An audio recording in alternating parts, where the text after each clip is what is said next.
Quelle confiance peuvent avoir les citoyens de notre ville en un maire qui a supprimé depuis 2008 la commission pluraliste d'examen des dossiers de demande de logement ainsi que la commission d'attribution des subventions aux associations, attributions qui sont réalisées en l'absence de tout critère connu. Quelle confiance peuvent avoir les citoyens de notre ville en un maire qui refuse d'inscrire dans les faits les décisions et les demandes votées par le conseil municipal, comme la délibération du 24 octobre, prise sur la base de notre proposition d'engager un moratoire pour s'opposer au remboursement des emprunts toxiques. Quelle confiance encore pour ce qui concerne le point essentiel de l'ordre du jour du Conseil d'aujourd'hui, à savoir votre refus d'élaborer les choix budgétaires en transparence avec les habitants. Les 2 réunions publiques que vous avez dû concéder d'organiser relèvent de la farce. Vous y avez présenté des dépenses, mais pas les recettes. Comme en 2012, la préparation du budget 2013 est placée sous le signe de l'absence de démocratie et de concertation avec les associations et la population. Mesdames et messieurs les conseillers municipaux, quel regard porte notre association citoyenne sur le budget qui nous est présenté ce soir? Sur le budget primitif de fonctionnement, celui qui permet de faire fonctionner les services publics municipaux, alors que le centre municipal de santé est au bord de l'asphyxie, que les centres de quartier et les écoles n'ont plus les moyens de fonctionnement minimum, le maire propose un budget de fonctionnement qui ne serait en augmentation que de 1,42% sur le budget primitif de 2012. Nous connaissons et dénonçons les conséquences des coupes sombres que vous avez faites, monsieur le maire, dans le budget primitif de 2012 pour le fonctionnement des centres de quartier, de la culture, de la santé, des écoles, pour ne citer que quelques exemples de vos précédents budgets. Nous n'avons donc même pas la certitude que les services auront la garantie d'engager cette trop faible augmentation de 1,42% des dépenses de fonctionnement qui sont annoncées ce soir dans votre budget. Concernant le budget de fonctionnement, nos exigences sont claires. Il faut l'augmenter. Et nous exigeons que les crédits qui seront votés ce soir ne subissent aucune réduction, aucune coupe sombre au cours de l'année 2013 pour augmenter les capacités d'autofinancement des investissements sur le dos des bagnoletés. À l'inverse, nous refusons, monsieur le maire, votre course effrénée aux dépenses d'investissement qui, elles, seraient en augmentation de 19,6% sur le budget 2012. Nous le refusons d'autant plus que pour l'essentiel, ces investissements n'ont été ni présentés ni discutés avec les habitants. Vous inscrivez un crédit de 21 675 000 € en 2013 pour le nouveau centre administratif. Nous allons, à n'en pas douter, atteindre, voire dépasser les 40 millions de coûts finales. Si les bagnoletés ont le droit d'être accueillis dans des locaux dignes de notre temps, ils ne souhaitaient pas pour autant un équipement si démesuré et ruineux pour bagnoler. D'autant que nous vous le rappelons, vous n'avez pas, monsieur le maire, jusqu'à ce jour tenu votre engagement lors de la réunion publique du 13 décembre de mettre en place un groupe de travail sur le devenir de l'actuelle mairie, dont les budgets de travaux ne semblent pas inclus dans les 40 millions d'euros du nouveau centre administratif. C'est pourquoi nous exigeons que ce groupe de travail se tienne. Nous exigeons d'avoir le détail des 21 675 000 € inscrits au budget afin d'en déduire le montant de tous travaux qui toucheraient au bâtiment de l'ancienne mairie. Par contre, les bagnoletés veulent que leur patrimoine soit entretenu.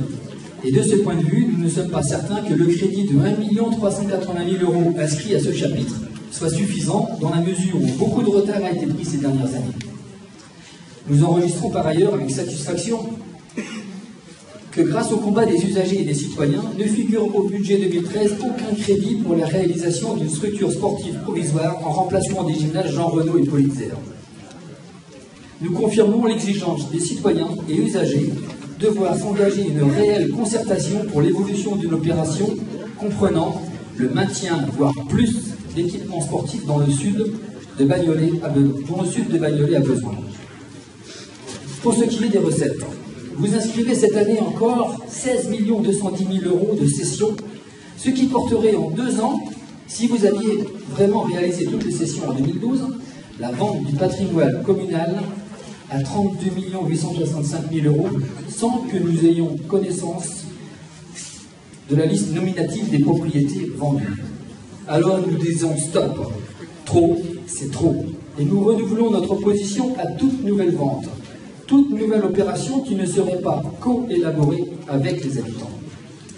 Et puis il y a les emprunts, qui, si le budget était voté en l'état, augmenterait encore l'emprunt de la dette qui était déjà de 1,63% en 2012, alors qu'il est de 0,70% pour des villes comparables.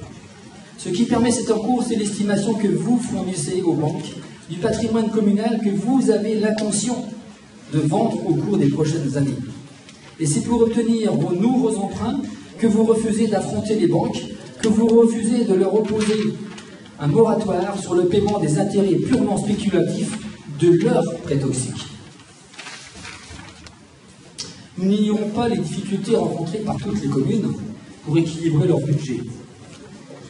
En raison, entre autres, de la diminution des dotations de l'État, qui cette année s'élève pour Bagnolet à près de 2 600 000 €, dont l'essentiel provient de la diminution de l'attribution des compensations liées à la suppression de la taxe professionnelle décidée sous Sarkozy, compensation qui à ce jour n'est pas modifiée.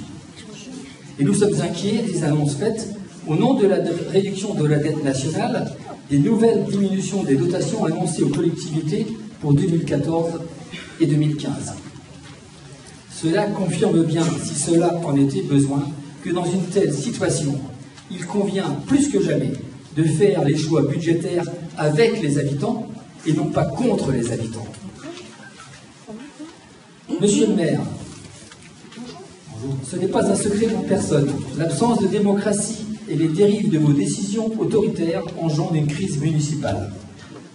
Vous avez attendu la date limite du 15 avril dans le but de contraindre le conseil municipal à voter un budget que vous avez construit sans information libérale avec la population, les associations, ni même le conseil municipal. C'est inacceptable. Mesdames et messieurs les conseillers municipaux, nous refusons de subir une année de plus les dérives où nous entraîne le maire de Bagnolet. Nous attendons que vous fassiez ce qui est en votre pouvoir. Ne votez pas ce budget en l'état. Il existe des solutions pour construire un autre budget. Ces solutions proviendront d'une volonté de tous les élus d'amender sérieusement ce budget, et non pas à la marge, de proposer d'autres choix qui défendront les intérêts économiques, sociaux, culturels immédiats de tous les Bagnoltais qui attendent cela de vous dès 2013. Mesdames et messieurs les conseillers municipaux, nous comptons sur vous. Je reviendrai maintenant sur les décisions unilatérales et l'opacité des décisions et des coûts du centre administratif. Pourquoi? Cet après-midi, en passant devant notre mairie, notre patrimoine commun, j'ai constaté qu'il y avait un certain nombre d'ouvriers qui y entraient et sortaient. Alors, monsieur le maire, malgré vos engagements du 13 décembre à l'école Francine Fromont, comme quoi le devenir de l'ancienne mairie n'était pas arrêté et que les travaux ne seront lancés qu'après une concertation en consultation d'un atelier de réflexion, j'aimerais avoir des réponses aux questions suivantes. Un marché de travaux de rénovation a-t-il été passé? Si oui, pour quel montant et dans quel budget nous le trouvons? Est-ce un avenant au marché de travaux neufs du bâtiment administratif ou bien un marché qui a fait l'objet d'un appel d'offres avec publicité? Mesdames et messieurs les conseillers municipaux, je crains que nous ne soyons devant un nouveau fait accompli, devant ce qui serait une nouvelle forfaiture du maire de notre ville. Aussi, je vous demande d'exiger avec nous d'avoir des réponses, de ne pas voter un budget dans lequel il y aurait des crédits pour des travaux de rénovation ou autres, par exemple une passerelle que nous jugeons non nécessaire entre la mairie et le nouveau bâtiment administratif. Monsieur le maire, nous attendons vos réponses. Si vous deviez poursuivre vos pratiques de mépris des citoyens en ne répondant pas aux questions, sachez que dès demain, nous mobiliserons les Bagnoltais afin d'arrêter les travaux qui n'auraient été décidés que par le maire seul. Je vous remercie de votre attention.